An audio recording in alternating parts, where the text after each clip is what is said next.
Alrighty. Hey everyone! Hi guys, good morning.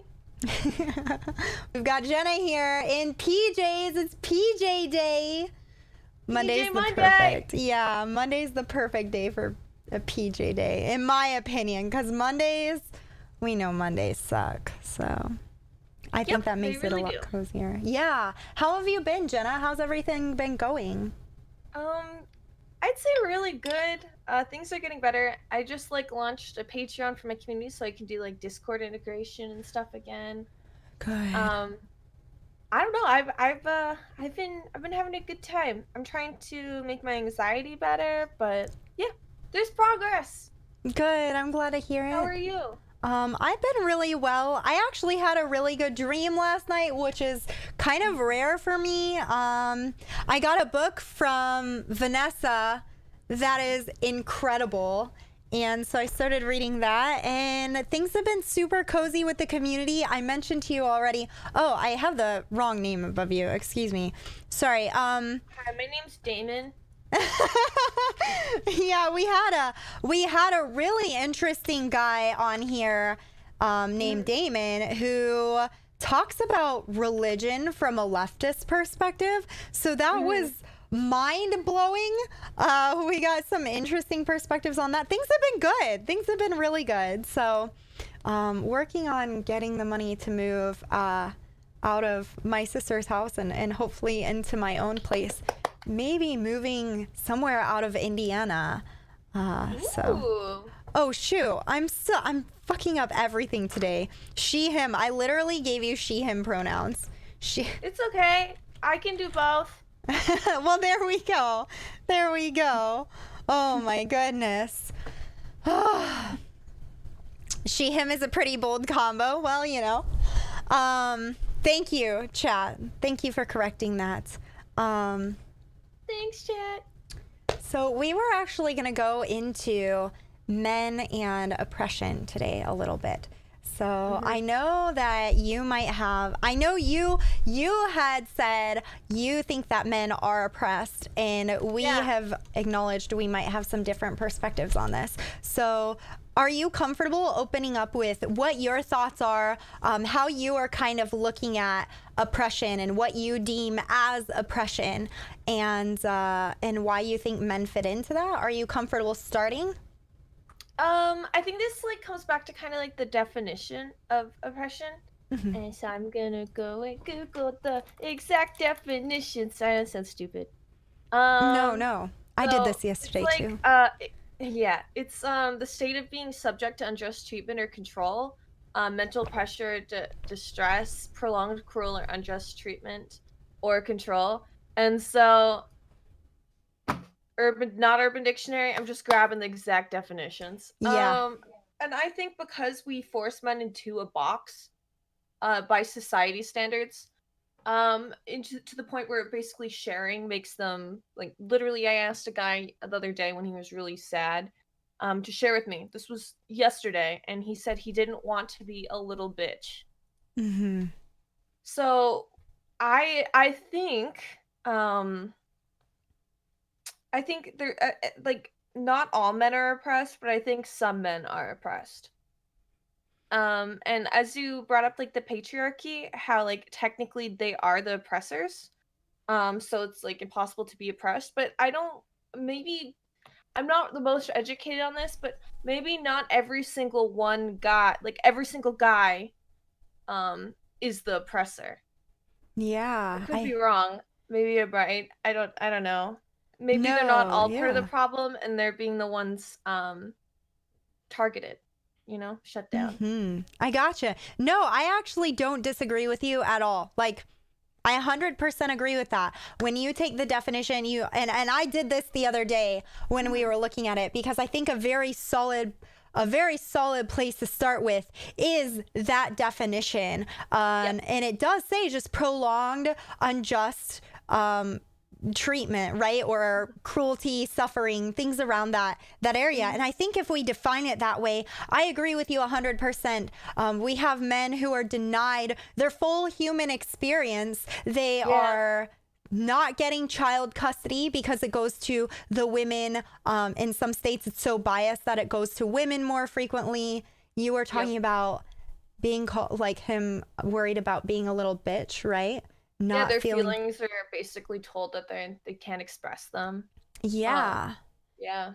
Yeah, absolutely. So I hear you.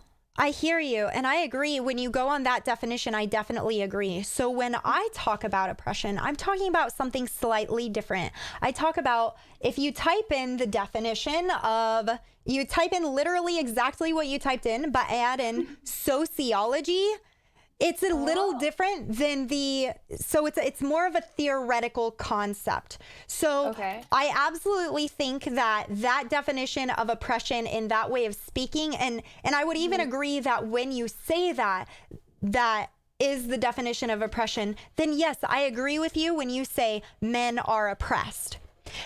However, as a feminist and as someone trying to change society, I want to look at oppression, sociological oppression, and the dynamics in society we're trying to change, right? So, welcome in, It's Bunch. We're glad to have you here. So I went through that definition. The first one, if you see the first link, it goes into like a few paragraphs of what is oppression, and then I think how it manifests, micro and macro areas and things like that. But then we also have this piece, which can I give you homework? I can do homework. We're giving Jenna I like reading. I read every night, actually. Perfect. Okay, so you can look up, and I'll type it in chat, Marilyn Fry, oppression. She has a short piece. It's like 2 pages on oppression. And I think some of the examples, and I have some pushback on this piece, but I also think there are good aspects of it, and it articulates some elements of oppression pretty well. Chat, just to let you know, that's your homework too now. It's not just Jenna. You can do it with me, guys. Be ready for next time. So, we broke down a few things with my chat yesterday, or I was trying to. And the first thing I have is, what is oppression? And we have that definition of the prolonged, cruel, or unjust treatment or control that you brought up. And with that definition, 100% agree. 100% agree. But we're talking from a sociology standpoint, right? Yes, a sociology, and also I don't know anything about sociology. That's understandable. That's why I'm here. I actually studied feminist theory. But we take from sociology. We overlap with psychology. When you study feminism is focusing on eradicating sexism, sexist oppression, and oppression as a whole everywhere, which means you are in every field by necessity. But oppression is a core concept because that's what we're trying to get rid of. And so some things to start off with is we want to recognize that when we are using the sociological aspect or the sociological definition of oppression, it is not synonymous with suffering. So when we say someone or a group is not oppressed, that does not mean that they are not suffering. We agree that men are suffering, and sometimes are specifically suffering because they are men being shoved into this box, right? So that's something to really be really important to explain, I feel like, because otherwise, if we say men aren't oppressed and we don't explain that, what do they hear? They hear the first definition, I'm assuming? Yeah, they hear, oh, your problems aren't that hard. When I'm not saying that. Could you imagine me being like, men's problems aren't that hard? That's not my message. That's not my message at all. No. I do think there's a pretty big problem that men are facing, a lot of problems that men are facing. And then the other thing I think we want to know is that just when I say men aren't oppressed, I'm not saying no man faces oppression. I'm saying that men are not oppressed because of their gender. They could be oppressed because they are trans and they are facing transphobia, or they could be oppressed based on class. What are some other like areas of oppression? Are you familiar? Could be a person of color. Yeah, could be oppressed based on race, for sure, or level of ability. Yeah. I guess people could also be ableist towards men because that's not based off any genders. Yeah, absolutely. So it could be that they're facing ableism. There are a lot of areas, right? There's xenophobia also. So people from other countries. So when you're basically scared, though we wouldn't say scared, of people from other countries. So, you know, very nationalistic focused and not cool with people from other places. What? You can see that in, well, Donald Trump, right? Build the wall, and all the issues around that. It doesn't have to be like, you can be concerned with immigration without being horrible to immigrants, right? And that's a huge problem as well. So xenophobia is a word that can be used for that. I honestly, I don't really understand maybe it's just because I'm pretty ignorant and I'm from Canada. But I love immigration here. Like, there's the coolest people that come over. Like, all I've had is really awesome experiences with people who have different educations, different outlooks on life. They speak multiple languages. They make tons of different kinds of foods that I never got to try. Like, people's parents will make me these amazing ethnic dinners. I honestly think that allowing cultures into countries and just everyone getting along is just honestly the best thing ever. So I don't really understand why people are so terrified of people from other countries. We're all just human and we all have different things to offer. Yeah, no, I absolutely agree with that. And it is a sad place to be because we lose that beautiful difference that you're talking about, right? In having that fear and having that problem. I definitely agree with you. And I feel the same way regarding race as I get to learn more about race and how people of color have been affected by racism and the beauty in their endurance through that. I just think it's so sad that we've been so segregated and not able to and that they have been oppressed and we have been so horrible to them, and instead of embracing difference and embracing what everyone has to bring to the table. So I 100% like that's why we fight. Well, that's not why. That's one of many benefits to equality, but a small benefit as compared to just giving people their rights, you know?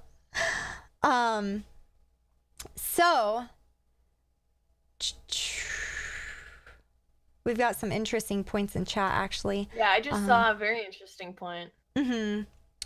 Wasn't toxic masculinity even more toxic in the 1800s? Why did men kill themselves less then? That's something that I would love to look into. I don't think there's a stat on that. Really? I do not think there's an accurate stat. In the Really? 1800s, I don't think anyone's doing specific studies on suicides. Plus, the population difference is massive, so we'd have to make a ratio as to our current population to the population at that time.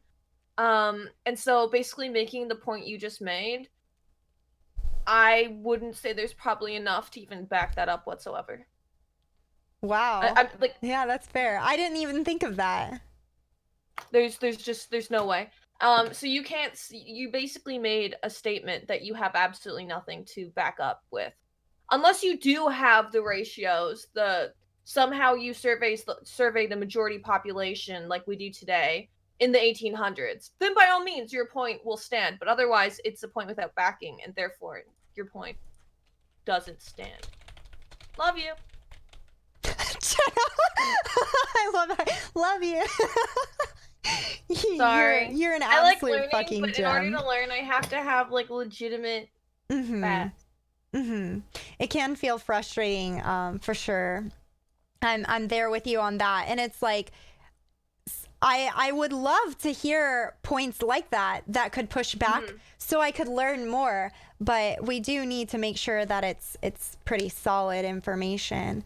So that's fair. That's fair. Sociology theorist Raywin Connell. She has good work. If you hop in the Discord and drop it in my suggestion box, I would really appreciate it. How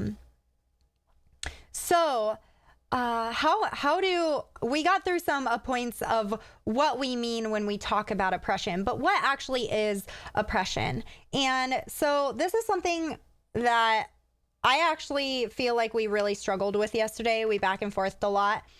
So I'll bring in what I started talking about. I've talked to you about the bird cage, right? We've talked about the bird cage of oppression. Oh, yeah, I was like, the bird cage. Yeah. So what I'm talking about when I talk about the bird cage is there is a macro that people tend to forget. So when someone starts talking about oppression, they tend to talk about one specific thing they're facing that's sexism or oppressive. And people focus in on that one thing and they say, well, no, why don't you just go around that thing? Why don't you just adjust? But they're not zooming. It's multiple things that cage you into this. Yeah, yep. They're not zooming out to see what Jenna's talking about. Those multiple things, those multiple aspects of it. We're just looking at one bar. Yeah. So it's important to be able to zoom out. And so that is something to keep in mind throughout this conversation. I think I might actually just pull up, and you can if you want to as well, Jenna, the definition of oppression, sociology. And I'm gonna direct you to a few quotes really quick. I think if you want to read another piece that is really helpful, this is also an incredible piece on oppression. Literally in chat, if you want to follow it, you can hop into what is the definition of oppression into Google in the first link. So it goes, what is social oppression? And when we pull this up and we look at it. I love your channel points. Holy shit. Oh, the snugs? Or no, you just... Oh, did I read that? Genders? Okay, yeah, the other ones. Genders, yeah. We get a lot of people who come in and ask, like, how many genders are there? Or there are only 2 genders? And we can just show them how wrong they are. Thank goodness. That's amazing. That must trigger people. It does. They're just like, what the fuck? I love it. It's amazing. Fun. Oh, wow. Yeah, it's fun. It's definitely fun. Occasionally I go in and I just delete all my genders so I can say there are no genders. Oh, wow. It's fun. No genders at all. I'm sorry? I said no genders at all. No genders. We've abolished gender. Have I talked to you about gender abolition yet? Have we talked about gender abolition? You told me you're a gender abolitionist, but we haven't really talked in depth about it. Oh man, okay. The definition about how like you don't want, like you want to abolish genders. We'll have to. Yeah. Oh, what is the word I'm looking for? It's morning time. Like the societal building of genders, you would like to abolish that. Yeah. Some trans people get nervous about that because of what how it has been used against trans people. But I think we'll save the gender abolition conversation for another day. It's a lot of fun. That's probably like one of my favorite concepts to go through. But looking at this article, so I think the points that I really want to grab you to look at is the first paragraph after how sociologists define oppression. I'm going to go ahead and read it to chat. But social oppression refers to oppression that is achieved through social means that is social in scope. It affects whole categories of people. This kind of oppression includes the systematic mistreatment, exploitation, and abuse of a group or groups of people by another group or groups. It occurs whenever one group holds power over another in society through the control of social institutions, along with society's laws, customs, and norms. A lot of people will come in when you talk about oppression or you have feminism up in your title, or if you ever do that, I do. I get people coming in and being like, well, what laws oppress women right now? And I do have laws that I cite, like abortion laws, abortion laws, laws around reproductive rights, things like that. But something they are missing horribly is that oppression goes so much deeper than just that one area. Where go ahead. Like for example, you don't really see a lot of women in like politics and in power and stuff, I've noticed. Mm-hmm. And literally almost every single time, most women will never ever get that far when it like comes to I notice the presidential elections. And it makes me really sad because some of these women are like really intelligent, strong women, and I feel like they should have a chance. But like these guys who I'd say have worse policies sometimes get more votes than them. And I'm just like, okay. Yeah, a little Like, frustrating. it's not my country. I'm from Canada, but it's just like, it sucks to see. Mm-hmm. The States is actually lagging behind. By the way, I'm going to drop this link for chat if any of you want to follow along. But the States is actually quite behind in the having the equal representation of women in politics or decent representation of women in politics. It's pretty sad compared to other developing countries. It's just like, okay, alrighty. Pretty unfortunate. It sucks. Yeah, absolutely. Absolutely. So the outcome of social oppression is that groups in society are sorted into different positions within the social hierarchies of race, class, gender, sexuality, and ability. Those in controlling or dominant group benefit from the oppression of other groups through heightened privileges relative to others. We're not going to dive into privilege today, but that's an important concept to keep in mind. So moving down to components of social oppression, there's another thing I want to make sure we grab. Let me see if I can catch it really quick. So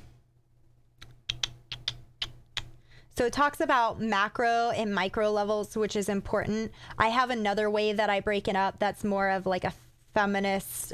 I feel like it's a little clearer, but maybe that's just... What does macro and micro mean? So here it says micro level oppression is achieved through social interactions between people in everyday life. So what I call that, so I have the 3 I's of oppression. There's institutional, which is what you're talking about, right? Within the government, maybe within schools, maybe Twitch is an institution,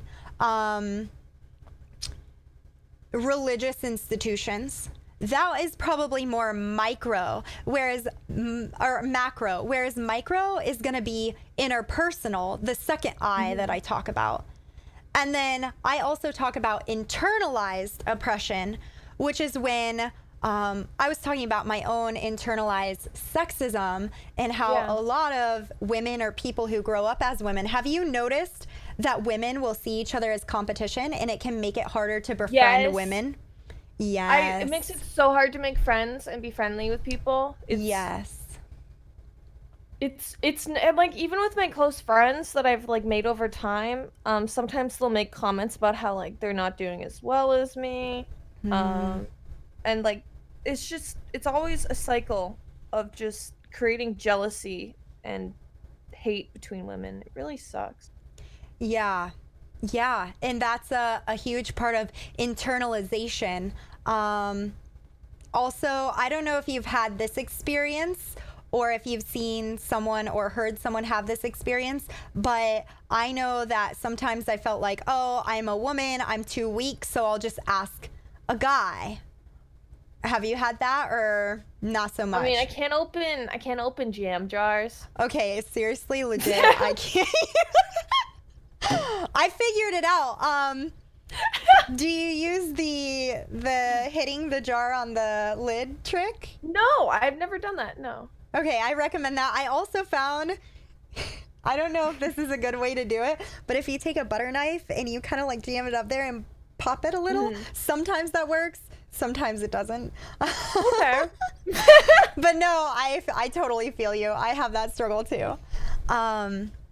I think I found myself in that specific situation. When it comes to, I think sometimes I noticed a lot of guys in my life at least have different point of views than me, and like different and sometimes honestly guys will listen to other guys more than me. So yeah, I have found myself asking guys to do stuff for me because I feel like it's not that I'm weak, I just also feel like I don't really have a valid voice in a lot of situations. That is a huge one too. And that is a super frustrating one. I know, like, it's funny because I can study all this all the time, but sometimes it feels like I'm still not getting heard. But one of my guy allies can step up and say something. Yeah. And now it's valid. And suddenly they're right? like, oh yeah. That makes sense. And you're just like, am I really that bad at talking? And that's that internalization. Like, what is happening here? No, I totally hear you. That's a huge one too. That is an excellent example. So those are the three I talk about. This does go into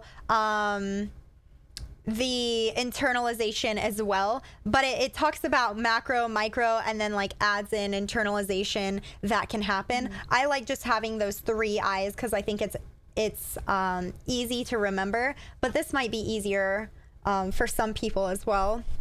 But it's the combination of all of these three that help make up that bird cage and keep people in this area, right? So that is what kind of keeps perpetuating the system that oppression is. So the other...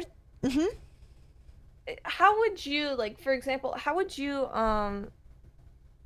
go about slowly abolishing oppression? Little steps. So, simply fighting that idea, fighting that internalized sexism that women are competition and befriending women, that is a small step. Proving that concept wrong, saying, no, women aren't catty and jealous and in competition with each other. There is solidarity here. That is a small piece. I feel like that's hurt me more times than anything else, because like I try really hard to be friends with girls, like, really hard, because I want friends. And I find that like almost every single time there's some sort of jealousy complex, catty, like being mean, honestly. And I don't really notice that with guys. So I don't know, I feel like it's kind of hard to start abolishing via making friends with people, because I feel like they're still stuck in that mindset, and if you just go in with the, oh, they're going to be nice to me, I find that I get really hurt all the time. I hear you in that, and first off, I'm sorry that's your experience. I know. I've definitely gone through that. It hurts. That fucking hurts. And so it's not good.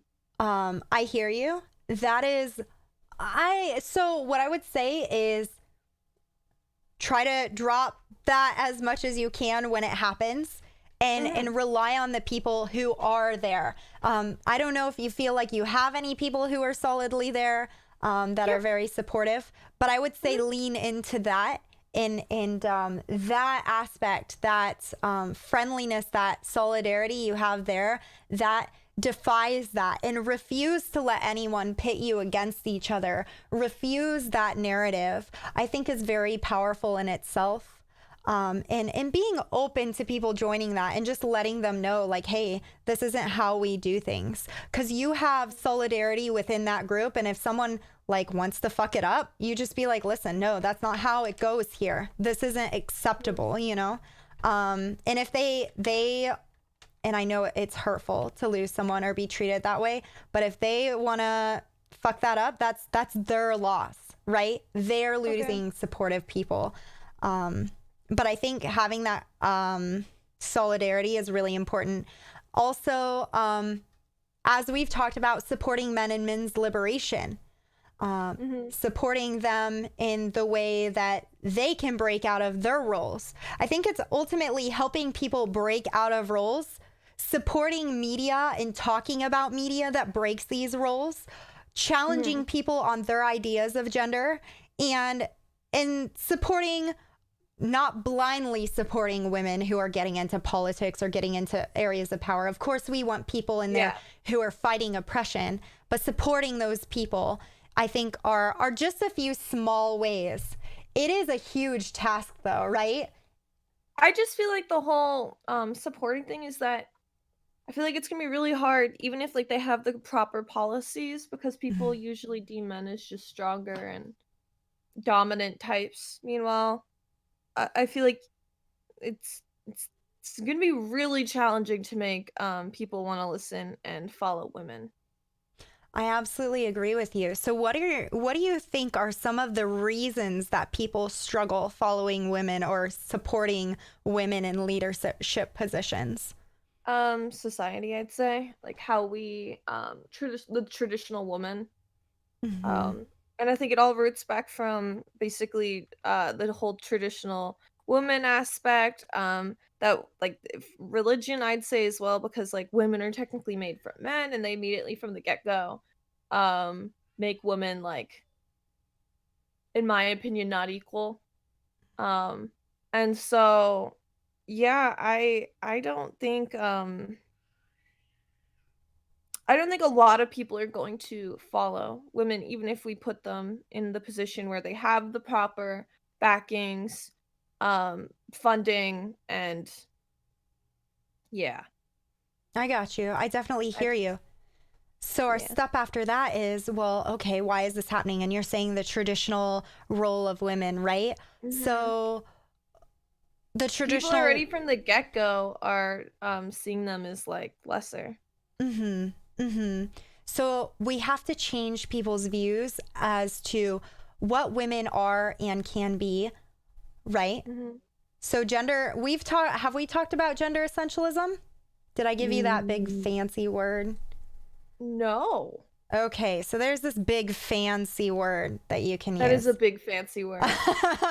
It just basically means that a gender essentialist will believe that they probably believe that I have something that is in me that makes me a woman. I am essentially a woman. You have something in you that makes you a woman. You are just, there's an essence to you that makes you a woman, right? What?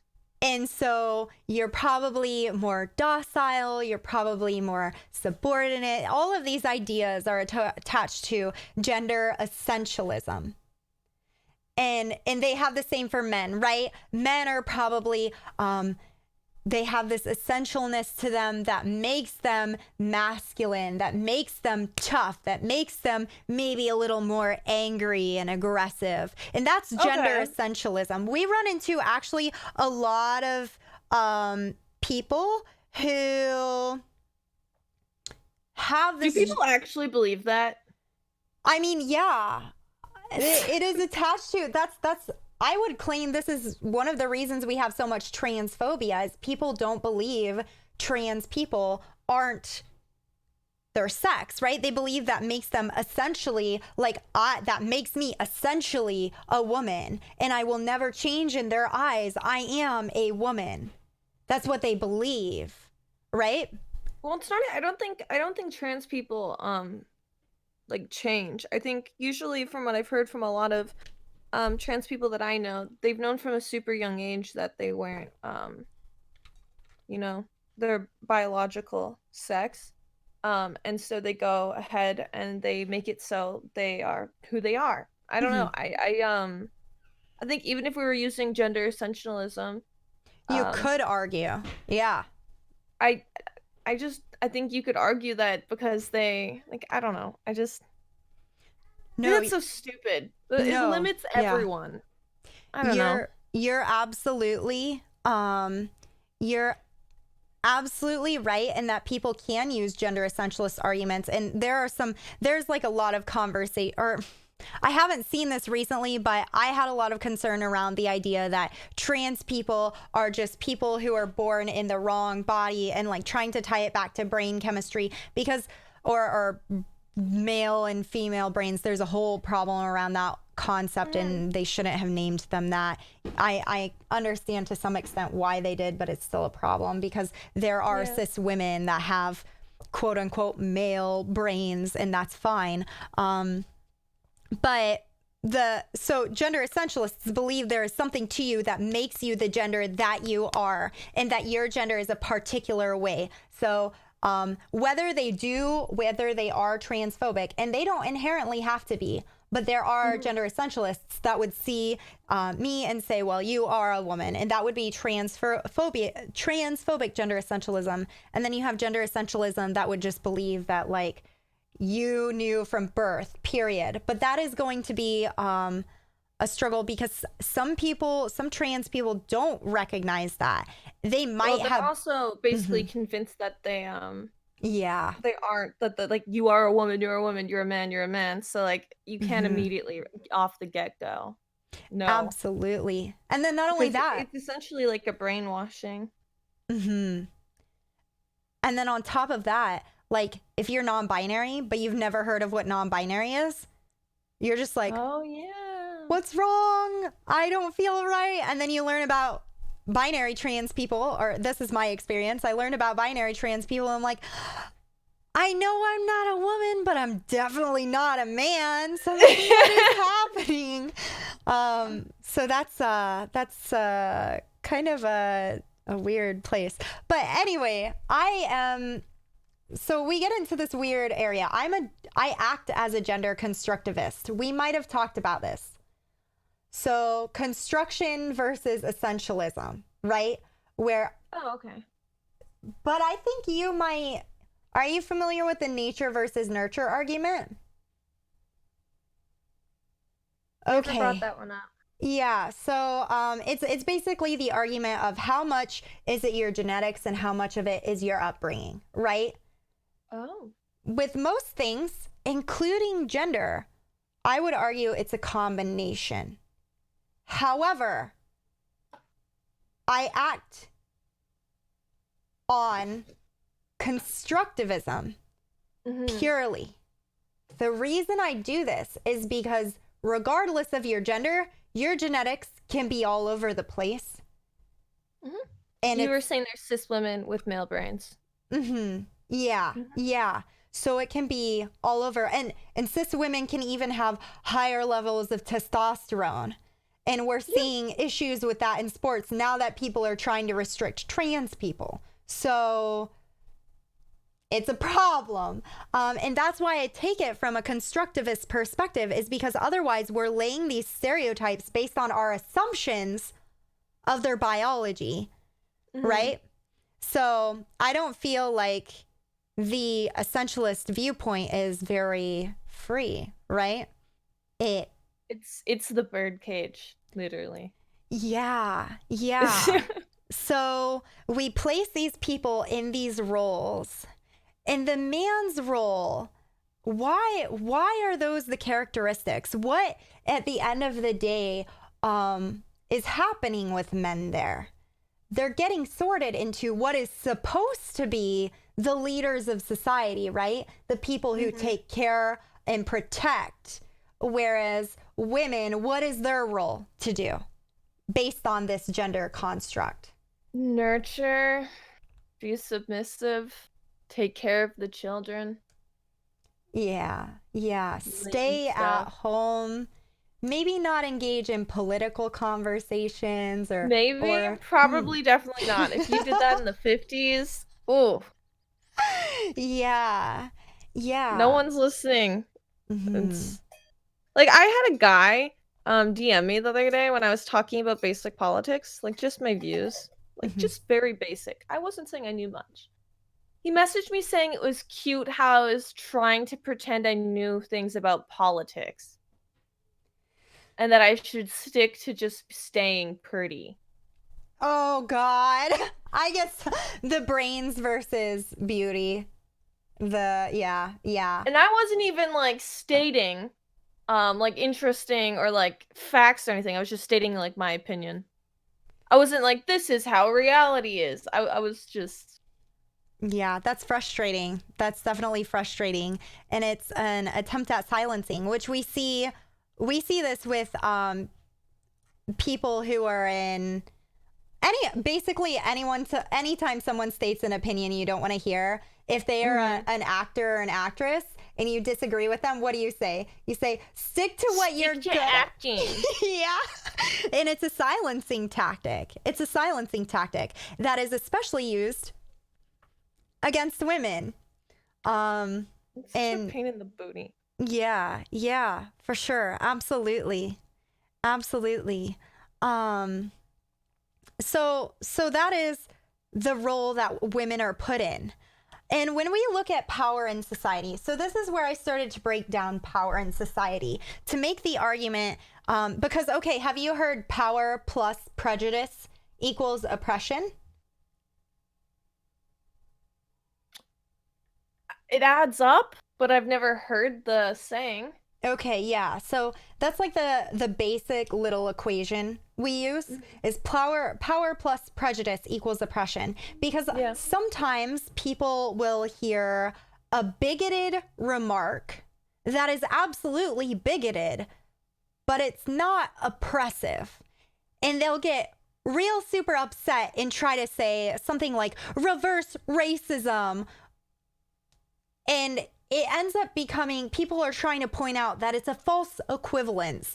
Absolutely, I will say absolutely, prejudice is bad, right?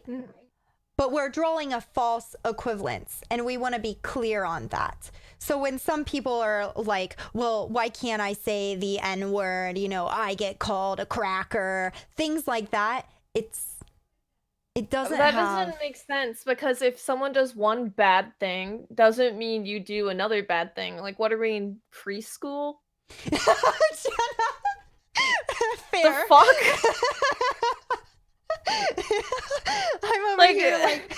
I'm over here like that's not oppression, and Jenna's just like, why are you so fucking childish? No, for real. Like, what the fuck? Jenna, I adore you. Holy cow. Like, how do you sit there and be like, you know what? They called me a mean name. Now I'm gonna call them an equally mean name because I'm an adult. Like, what? Oh my god, Jenna, I adore you. That is totally fair. I'm in 100% support of this. Yeah. I don't know, man. That's just, come on, bruh. Yeah, that's very unfortunate. Very unfortunate, right? So that is for sure, absolutely. And then the way that we can attack that false equivalence, if people try to start drawing that equivalence, is reminding and bringing back to the conversation of power plus prejudice. So the power, if you thought of power in society, and this is something that we struggled back and forth with a bit, but what would you consider power in society? People who hold political power, for one, they're the leaders of society. People who, I guess, people who have large outreach, like very large outreach. So, like, I'd say influencers, especially in the modern age. I think they hold a decent amount of power just because they're able to influence so many people, and influencing people is power in a sense. Um, I think that people with great amounts of wealth, where they're able to influence politics, they're able to lobby, they're able to like really do anything they want. They have freedom via their wealth. I think they have power as well. Uh, Power is interesting. You could literally say that men have power as well over women because they're like stronger typically. And Yeah. like Could I defend myself against a male? Probably not. I'm kind of got real small hands. That's fair. So Yeah, I gotcha. there's a lot of, I'd say there's a lot of different levels of power. There's like power over society, and then there's like physical power over other people. Um but yeah. Yeah, absolutely. And I agree with you on that 100%. It's funny. We actually had a conversation today about internalized sexism. And I was talking about some of my relationship well, I don't want to say preferences, but the relationship preferences that I have avoided because, and this is called, someone in chat pointed it out while we were having this conversation, compulsory heterosexuality, where how society is built, it encourages heterosexuality. Oh, yeah. And how part of that is, and you might be able to speak to this issue as well. I'd be curious your thoughts on it. But for me, just going through some of the sexual traumas in the past, and then growing up and realizing that the fear of that specific masculinity that was in that interaction, so tied to men, but also tied to ideas of masculinity, that is something that I fear, but I also feel like is what can protect me from that same thing. So what I mean by that is you might be nervous to walk to your car at night, but what fixes that? Oh. Yeah, yeah, exactly. Aw, that's exactly how I feel too. And it's just like, if you want to be left alone at the gym and just have a peaceful time at the gym, Bring a man with you. if you want left alone, you have a man with you. And that's the unfortunate reality. It's really annoying too. Like, for example, I'll go out with my guy friends and I'll be looking to flirt with someone. No one will flirt with me because I'm with guys. They just assume that we're Oh, like in a relationship. yeah, I hear And I'm you. like, just because I'm near the male gender does not mean I am dating said male. Yeah, yeah, Come it's on. frustrating. It's frustrating. I absolutely feel you on that. We had quite a conversation on that this morning because I was just like, all like, what the heck? The struggle of, I've had the struggle of getting close to guy friends because sometimes the concept of friend zone and that expectation, I hate that. I hate yeah, that so fucking much. it can be a problem. And then I'm sure maybe you can speak, I'm not sure. I've noticed some streamers face the problem where interacting with streamers of the other gender, they get crap from their chat. Oh, all the time. I'm the queen of that. Oh, okay. Well, fair enough. Oh my, years of suffering with that. Years on years on years. I even deal with it from other streamers. I had a large streamer off stream in front of some of the largest influencers on this platform blatantly call me out saying I slept with John Zerka because he was in my room. Oh, yeah. And Destiny defended you on this one, right? Yes, Destiny luckily came in and mentioned that just because a guy is in your room doesn't mean you have to sleep with them. Yeah. Yeah.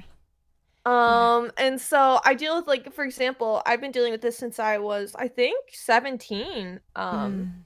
Very young on the internet. People would just assume that I sleep with so and so because I talk to them. Like, I've been dealing with people saying that I've slept with Ice Poseidon, for example, the entire time I've known him. And literally we've never touched. I've literally given him a hug. But apparently giving someone a hug equates to sexual relations and all this weird shit. Yeah. And it's a really big pain in the ass because people just assume, they don't actually look for logic. It's really dumb. Yeah, it is very frustrating. Very frustrating. And it puts a lot of pressure on those relationships or Yes, it does. discomfort. Yeah. I'm sorry. It's shitty. Like, for example, I had to tell John, that he can't make sexual jokes about me anymore. Like, even if I know he's kidding and he can, like, joke about it off stream and I find it funny, on stream, people are going to take it as he's sleeping with me and basically no memes. Hmm. And that's how I felt too. Like, I mentioned I don't really like being around, or at least there was this problem previously where Destiny's community was very focused on the harem. And I would pop Oh my in god. and people would be like, oh, you know, I went by Eva at the time. Like, Eva, are you joining the harem? And I'm like, I got frustrated because from my understanding, it was all women.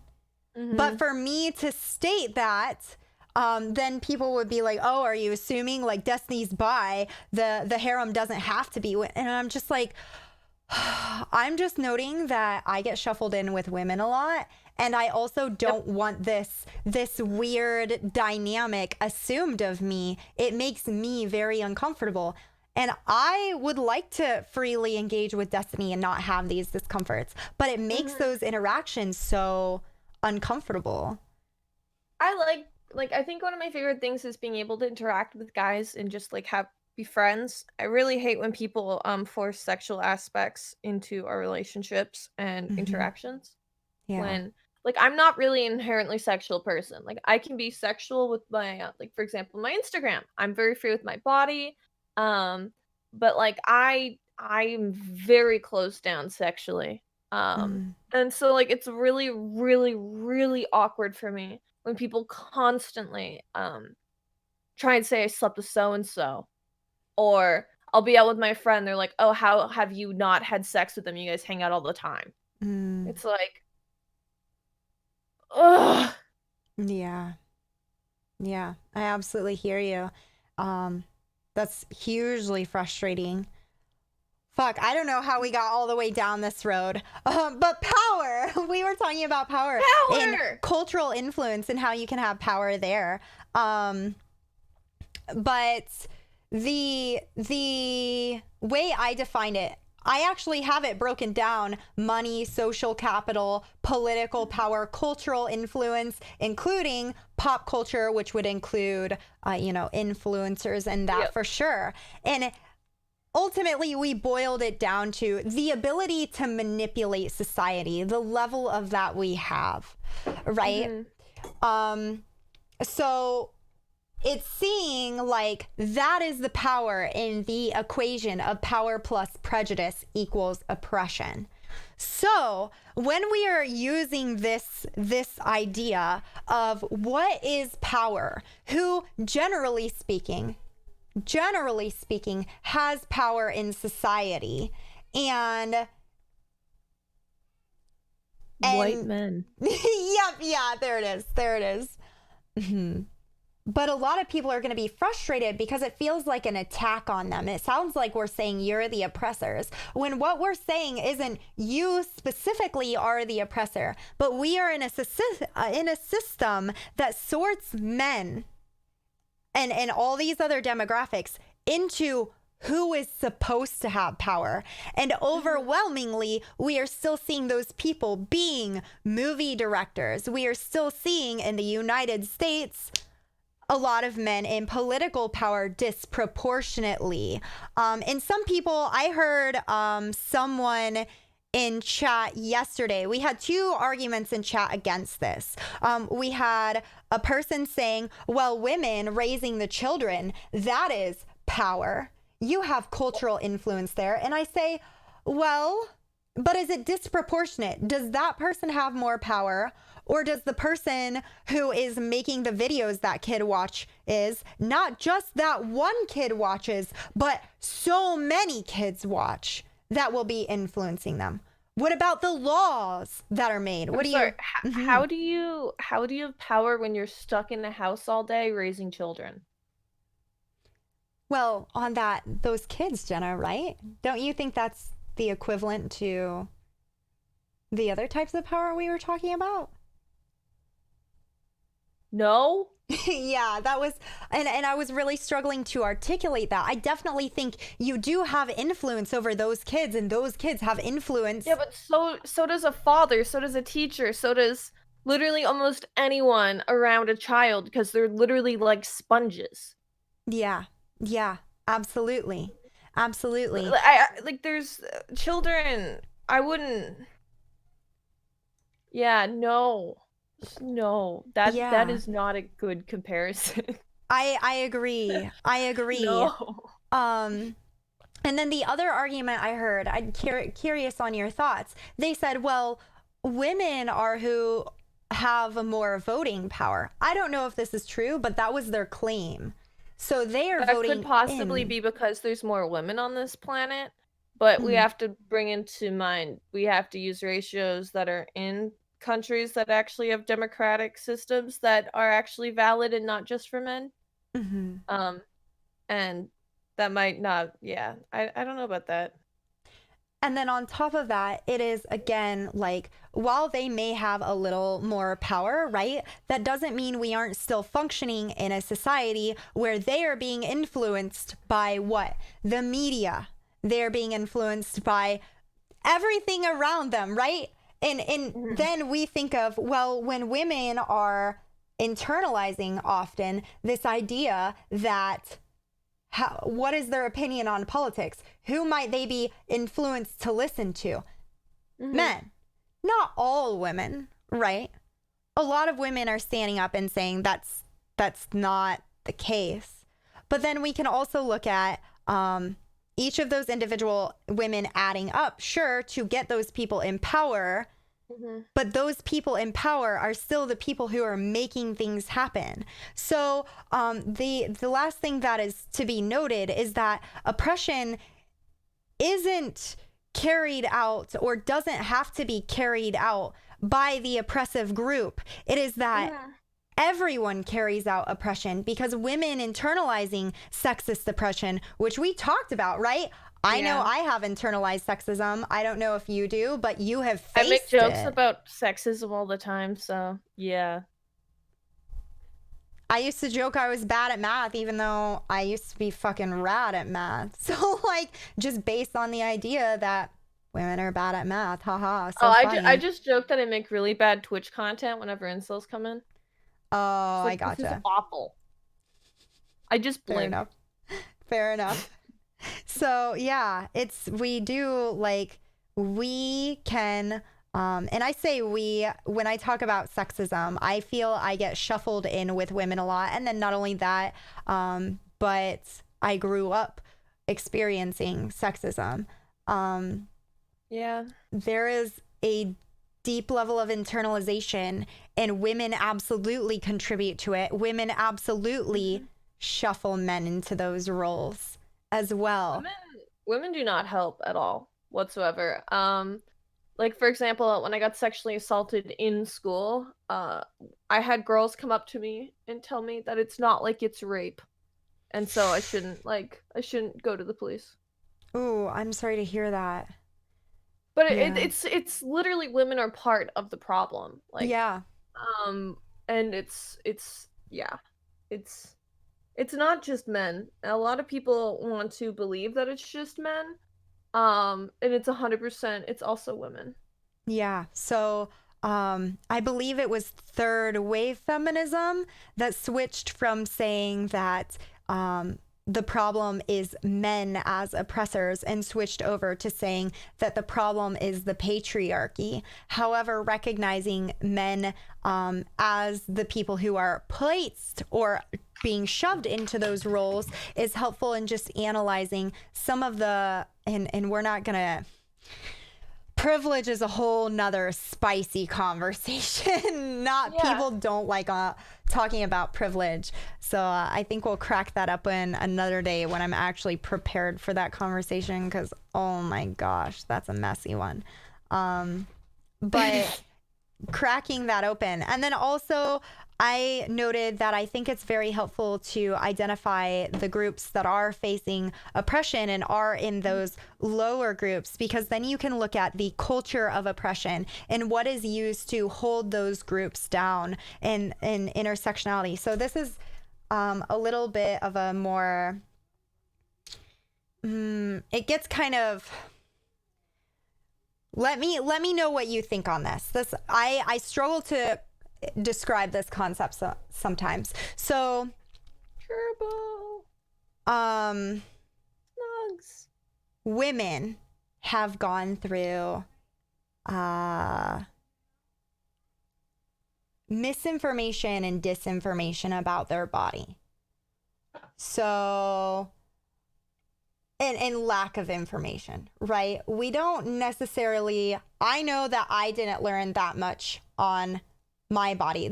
We could say females, people born with female bodies. I know I didn't learn that much about mine.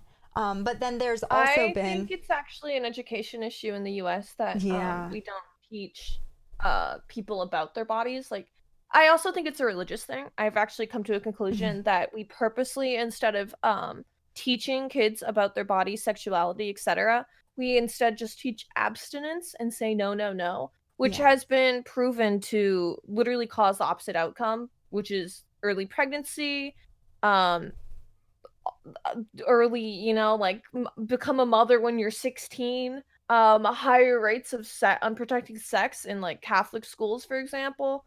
There's like actual stats on this. And basically, we have taught a bunch of women nothing about their body, and it's the same as what they do in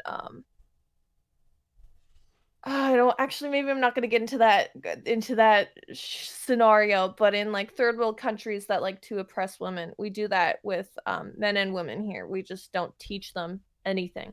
And like for example, my little sister, she's in a very religious household, like super religious, and she didn't even know how many holes she had.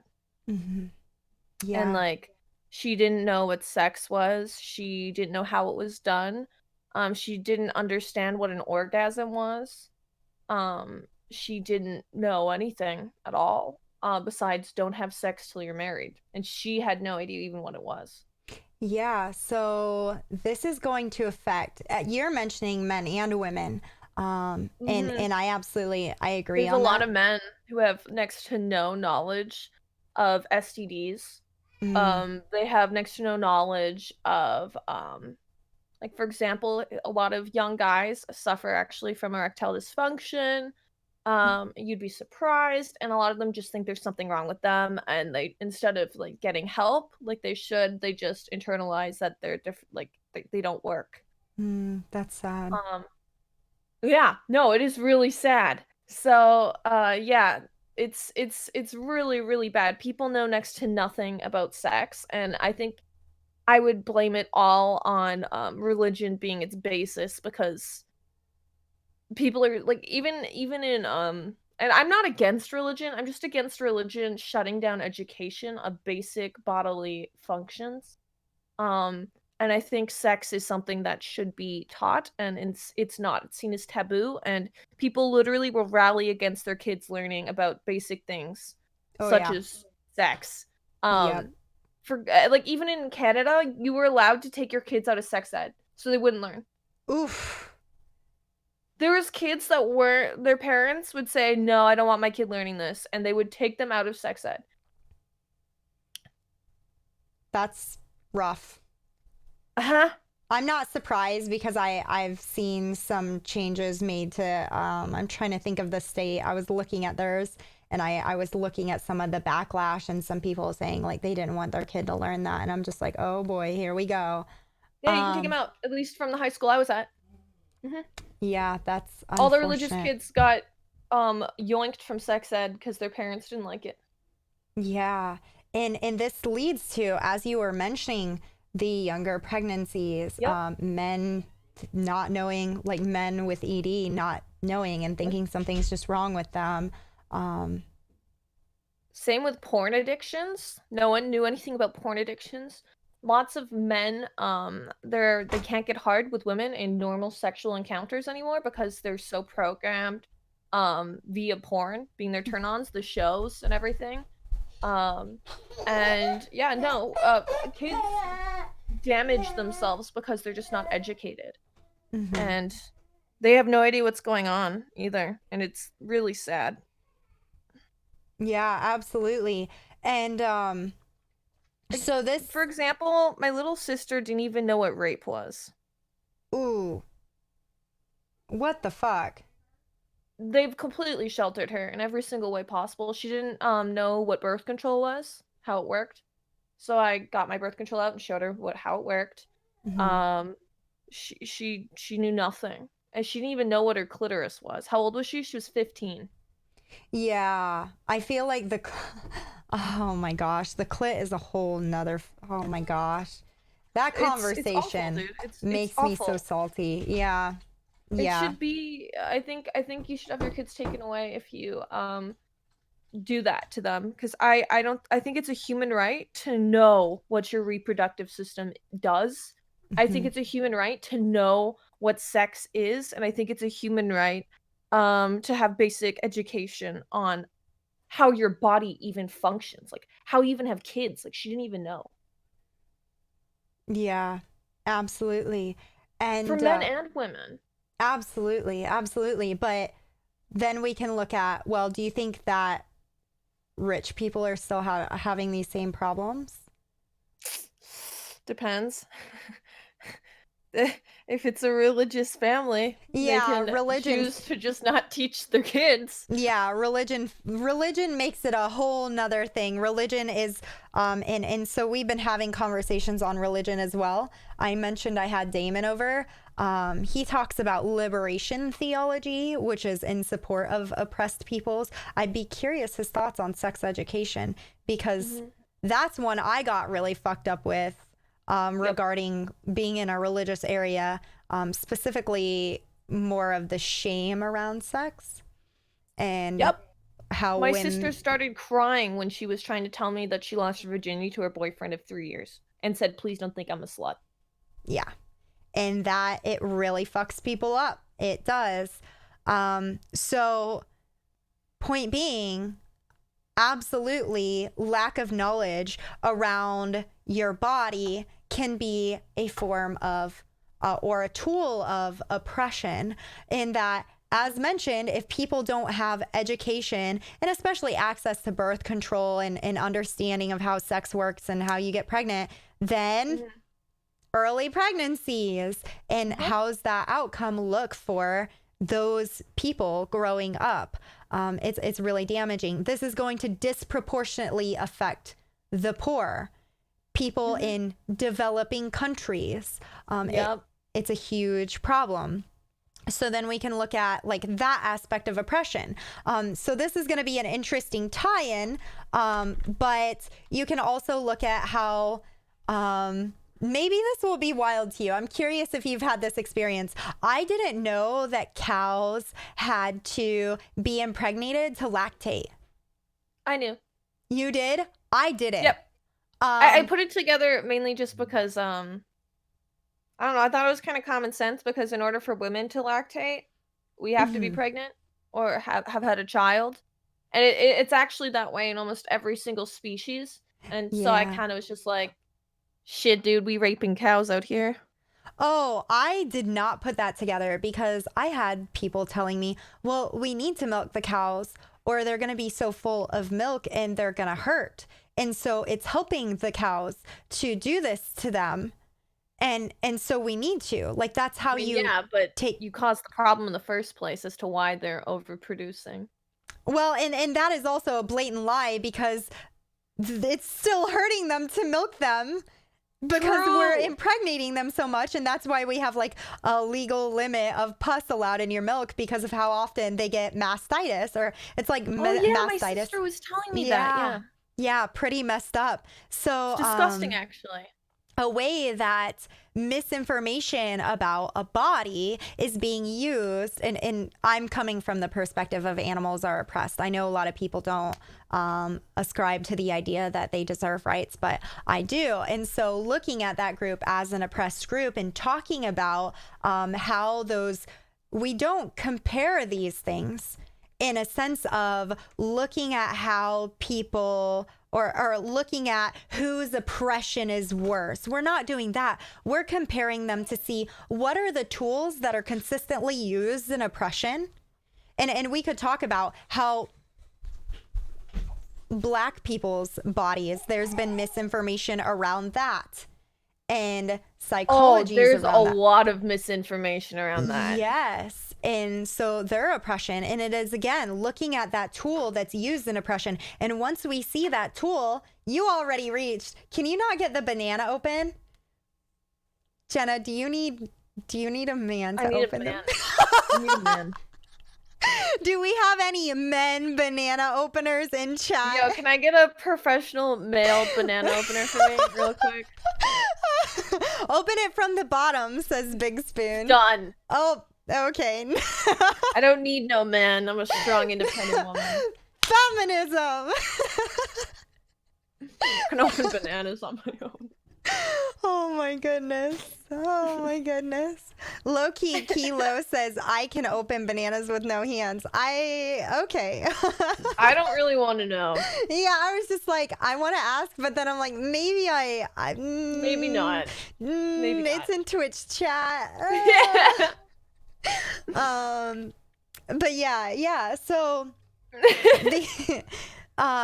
then we reach the conclusion, once we can look at these tools, we do what you already did. Jenna is 20 steps ahead. We fix that problem, and Jenna already said it, right? Give us our fucking sex education team. Dude, it makes me so upset. Like, I love education. I think one of the things that I'm so I advocate most is for better education to people in the US, kids in general. And I think one of my largest reality checks was my little sister basically being deprived of knowing how many holes she even had. Mm-hmm. Like, I don't know. Yeah, I feel like everyone should have basic anatomy taught to them. Yeah, I under 100% agree with you. And so that's true. Can't even sleep with men because men don't know how to test themselves for STDs. Yeah, fun fact, my ex cheated on me twice and brought me chlamydia because he just didn't think to get tested after cheating on me, unprotected. Oh, I'm so sorry. And then sorry. there's the massive stigma about how chlamydia makes you disgusting. And by the way, I was a virgin when he did this to me, and like, so this was the man I lost my virginity to, and I got slut shamed by a ton of people because me as a body count of 1 caught it twice. Oh, I'm sorry to hear that happened. Oh yeah.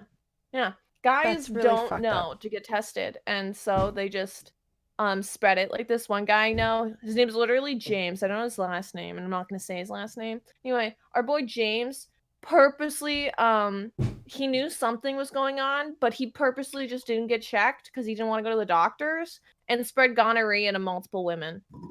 Oh, okay. Everyone, just make sure you're getting checked, okay? Just make sure you're getting checked. I don't even know how or where to get checked. And also, a STD check in the United States costs around $300. What? So, wait. Yeah, my friend had to pay $300 in LA to get an STD check. There's a lot of free clinics everywhere. I mean, this is just what I heard. And it's just not, I don't know, dude. I think the US is nuts. Sorry. Let me just bankrupt myself. Yeah. No, I think for around here, it's around somewhere between 60 and 100 and something, depending on what you get done, at least in one particular place. But then also, I did just want to comment to our mod that took a recent mod action against Low-Key Kilo. I think that's something that we could just do a little education on rather than delete. I see why you went for it, but I think just as long as that was the first comment on that line of thought, just have some like conversation around it. Thank you. But yeah, absolutely. The accessibility to getting the STD checks or STI checks is very important as well. Someone in chat, no sex equals saving money. Whoa! Yeah. Oh, you know how expensive birth control can be, or Plan B? I had to pay $70 in the US. Plan 70 B is USD absurd. for a Plan B. fucking Plan B. And when I buy it in Canada, it's only $36 Canadian. Wow. They literally just up it in the States because they fucking can. The States is pretty yikes on medical things, but so many of us don't know that. Speaking of education, I'm frustrated. It's awful. It makes me upset. Also, someone mentioned why our the higher education systems shut down conservatives. I'd like to clarify. They don't shut down conservatives. They shut down racist or oppressive views against women and other people. It's not. I know plenty of conservative people who can go around and say they're conservative, but as soon as they're like, "Shit, dude, abortion should be is murder. No one should be able to get an abortion even if you're raped." Yeah, people are gonna shut you down because that's fucked up, and you take away someone's choice. Yeah, absolutely. Also, bless you, by the way. Thank you. Bless you. I don't know why people are always like they're against conservatives. They're not, dude. They're for people's rights, and if you want to oppress people, you're gonna get caught out. Yeah. Yeah. Absolutely. Absolutely. I think that we covered everything. Does it make sense to you why I say that men are not oppressed based on being a man or based on their gender? Yeah, because they're the ones who are the oppressors, and they're usually in the positions of power. Yeah. So I'd say they're pushed towards that role. I wouldn't say. I know some people will say all men are oppressors. I feel like that's pretty rare within the feminist movement. Yeah. So they're pushed towards that role. But where I would argue it's very difficult for men is getting out of that role. While they can get great power by living out that role, if they are of the right skin color, the right sexuality, have the ability or no disabilities, et cetera, et cetera. There's a lot that goes into that. Becoming the ideal man. If they have that, they can have power, but that denies them that full human experience, access to their emotions, and so much else, right? So I think at the end of the day, something important to note is I've noticed it's slightly easier. It can be difficult for some women, but I've noticed it can be, in a lot of instances, easier for women to take on masculine traits that rather than men to take on feminine traits, because it's seen as men giving up power, whereas for women, it's women trying to get power in ways that are valued. We value the traits of masculinity.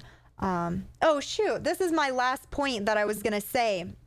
Is that when you read that article, it will talk about how the values of the groups that are supposed to be in the dominant role, those are what gets pushed, and those are what becomes valued by the society. So emotions, when people attack you for being emotional, that's associated with femininity. A lot of feminine traits are not seen as huge positives societally. Is that why we do the whole fuck your feelings movement?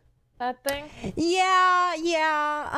They think like basically Facts shitting on over how people feeling. feel makes Yeah. them higher up. Is that where it's like coming from? Yeah. So shitting on emotions, this hyper focus on facts over feelings, and it basically is just there to degrade people's emotions and try to claim objectivity, when in reality those people are often also reacting with their emotions, whether or not they want to admit it. It's just that their emotions are acceptable, whereas if anyone else is engaging, it's well, you're being so emotional. And right, we also go after, well, why don't we believe women can be in power? Well, what if they get on their period and they're too emotional, right? But who do we I see hate in that. Yeah. Oh. Yeah. Oh, I like, for example, I'll be upset at someone and they'll be like, "Oh, is it the time of the month? Is that why like you're so upset today?" It's like, Mm. "No, it's cuz you're a fucking idiot." Like, I feel that. ugh! I feel that. I absolutely feel that. Burns, I hear you. It means think logically. The problem is while emotions in the moment sometimes can be something that clouds your view, emotions and logic are not inherently mutually exclusive. And in fact, you can bring a lot of emotions to a logical conversation and bring very good logic, but people will still devalue you just because you're showing emotion and try to take away the points that you are expressing, especially if you are a minority and your emotionality is connected to anything except for anger, because those are the other emotions are devalued and seen as feminine, which is again degraded, downplayed, and in the subservient position. And why would you want to be in the subservient position, right? Really fucked up. So that was unless you're into that. Yeah, unless you're into that and that's your choice and that's what you prefer. But that's why society gets so angry and intense about men wanting to do anything that's seen as feminine. Whereas it's a little more acceptable for women to do things that are masculine. Not that they never receive any backlash, because they absolutely can, but absolutely. So that's something that makes it difficult. A lot of guys are really scared of being submissive or like wanting to be not dominant in sexual encounters, because they're like basically terrified they'll be ostracized for it. And it makes me feel bad for them. And there's also times where, like, for example, I've wanted to be more dominant and they're just like, "Nah, dude, can't. No, I'm not a pussy, bro." It's like, okay, all right, I guess I'll limit myself so you feel comfortable here, because you're scared of power dynamics changing. Even the statement, "I'm not a pussy, brah," that's misogynistic.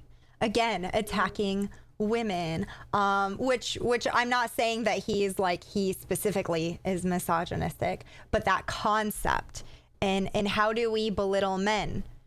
Associate them with femininity. Gayness is associated with femininity. So we essentially say you are feminine, and that's an attack.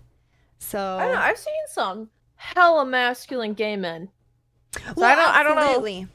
Absolutely. I don't know about that. But so, yeah. No, I 100% agree with you. What I'm trying to get at is people see gay men as feminine. Yeah. True. Just like they place all of these expectations on men as to what is a real man, right? These are constructs that those people in that category don't necessarily live up to and isn't inherent to that category, but people still expect. True. So absolutely. Did I call someone a dick? I try not to do that, but sometimes I call people dicks. It happens. Oh, that we're not belittling someone for not consenting to sex acts they're uncomfortable with. We're mentioning like the core of where that might be coming from. So, for example, I like being a switch. Obviously, I wouldn't, like, if he says no, I'm not gonna be like, like, it's the end of it. But I've noticed, like, for example, a lot of guys, instead of being like, "Hey, I'm uncomfortable with this," they'll be like, "Nah, dude, I'm not like a pussy. I'm not like, I'm not a sub, bro." Like, and they make it about how not necessarily that they're uncomfortable. It's more so they don't want to, like, it's not masculine, if that makes sense. Yeah, absolutely. So, Zedetika, I heavily agree with what you're getting at, and I think it is an important thing to say that we can even even if it's not their preference, we can look into, as Jenna's talking about, where that comes from. Mm-hmm. Absolutely. Same with women, like as to why women are scared of being dominant, or they don't think they're supposed to be dominant. And so a lot of women might actually be dominant people, but they force themselves to be submissive because it's not seen as feminine or sexy in a lot of scenarios. Yeah, absolutely. Absolutely. So. Yeah, I have noticed that can be a thing. Also, feminist women being nervous about being subs because of what they feel that might say about them. I think that's pretty interesting as well. But yeah. Yeah. I think that I have given you all I had. I didn't know if you had anything else you wanted to dive into. I'm kind of I have a big article to read. It's pretty short. I think you'll It actually is pretty short. I've read some pretty huge articles in my time. Well, yeah, and I'd be curious what you hear. So you've got 2 articles to read. Oh, can I have the other link? Did you link it in Discord? I did not. Marilyn Fry. I will grab it for you really quick. Thank you. Marilyn Fry, Oppression. She is a feminist still living today, from my understanding. And this was one of my first pieces of theory I read, an intro to women's studies. Oh, shit. All right. So that should be the link for you and anyone in chat who wants to read it as well. I hope that helps. And I really like that piece. I think it says not found. The URL is not found, it says. What the heck? It literally... No. Go ahead. I said the link says no. Yeah, it's literally, if you look up Oppression by Marilyn Fry, it's the first one. But I wonder if I can get it from another... It's okay, I'll just Google it. It's not hard. Yeah. I can use a computer. Marilyn Fry. This is how it's spelled, her name, and then I'm sure you know how to spell oppression, or you will figure it out. I don't know, man. I'm a woman. I might need a man for this. Do I have any manly men in the chat who can help me out with typing? Come on, Jenna. Feminism. I believe in you. I'm sorry. I might start memeing this because I can't believe people actually think this. No, I feel ya. Oh, I'm gonna need a man. Can only to brush my hair. Oh my goodness. Oh boy. This is gonna get really cringy. I'm sorry. Alrighty. Let me know. I will probably hit you up. I don't know what we're doing next week. I want to have you join us occasionally on Ask a Feminist. I think it'd be really fun to have you. And then you can answer what you feel comfy answering, and I feel like I'll have the lesser feminist opinions because I think I'd say I'm still not the most educated, so that could probably be good for striking up conversations. Mm-hmm. If you're comfortable, or we can wait and we can cover a few other topics. I'm down for whatever. I know that I will probably be covering more on racism here soon. And, I'm going to be having a thing on practicing allyship. Would you be interested in that? I have no idea about that. I would, yeah. I want to. Yeah. Okay. Yeah, I think that's going to be a really important stream for people. I think that's probably one of the core aspects of what I talk about as well. So maybe we'll plan that for next week if I have time to get everything around for it. So thank you. Lumi Streamer House when? If you ever need a streamer house, Jenna, let me know. I'm Canadian. I can't get a visa. Oh, God. We'll have to get married. This is peak xenophobia. That's what Bro! This is bullshit. Actually, I Bullshit. think Canada's more against letting Americans in apparently than the US is actually. I was Really? looking at a few articles about that because everyone's like it's impossible to get into the States. Well, it's literally impossible to get into Canada as well. So, Interesting. Interesting.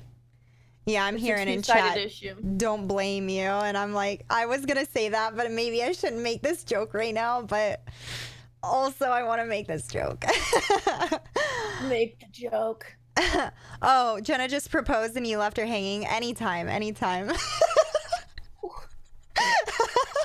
Oh my gosh. But yeah,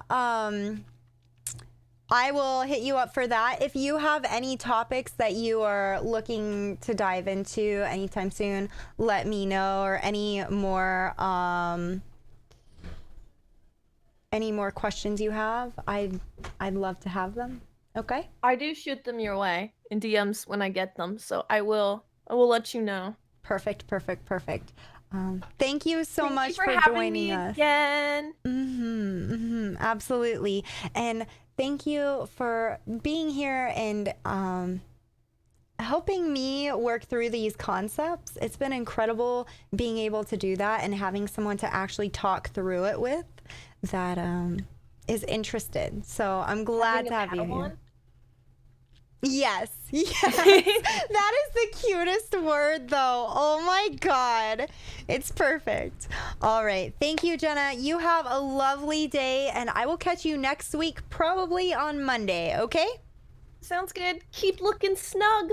I will. Stay snug, Jenna. Bye.